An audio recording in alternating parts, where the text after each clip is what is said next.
જય જય દ્વારકાધી મિત્રો, જો આપણા બ્લોગમાં તમારું સ્વાગત છે। આપણે જોઈ શકો છો આપણે તળાવ પાડે આવી ગયા।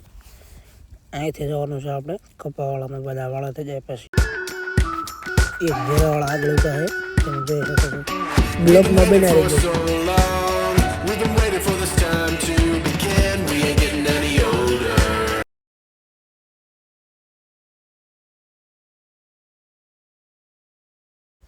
જોઈ શકો છો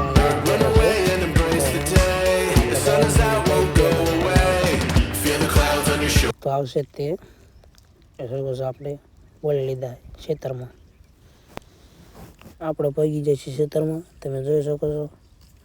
તો ઓલા કીધું તો ઓલા વાંહી આવ્યા હવે આવ્યા છોકરું જોઈ શકો છો। એમાં પડ્યા અહીં સરે જવા દેવાના આપણે બીજા કપાવાળામાં, જોઈ શકો છો। હવે આમાં બધું ખાઈ ગયા એટલે ઉપડે બીજા કપાવાળામાં, આમાંથી હવે જવાનું છે પાણી પાઈને ત્રીજા કપાવાળામાં, જોઈ શકો છો।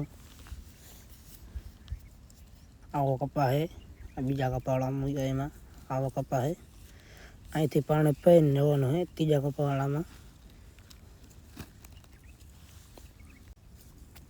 જોઈ શકો છો હવે આપણે પાણી પાવા નીકળી જાય, જોઈ શકો છો આપણે નીકળી છે ગાવી લઈને પાણી પાવા ચડી જાય છે। જોઈ શકો છો હાઈકીને હાલ્યા જાય ચડી જાય છે રોડે, તમે જોઈ શકો છો। આપણે જવાનું તળાવ, જોઈ શકો છો આપણા ગામના તળાવ પગી ગયા, ગાયો અહીંયા હાલ્યા આવે, જોઈ શકો છો। આમાં છે અમારા ગામનું તળાવ, ગાયો પાણી પીવા જાય છે। ગાયોએ પાણી પી લીધું એટલે પાછો ફપકારો કરી ઉપડે આવે આપણે ત્રીજા ખેતરમાં, જોઈ શકો છો। હવે આપણે ચડી જાય છે રોડે, આપણે ચડી જાય છીએ માર્ગે, હવે આપણે કપાવાળામાં પગવા આવ્યા છીએ, જોઈ શકો છો। આપણે કપાવાળામાં પગી ગયા છીએ, ઝીંડવા તો નથી પણ ઠાલ્યા બાલ્યા બધું પાંડા બાંડા સારું હોય।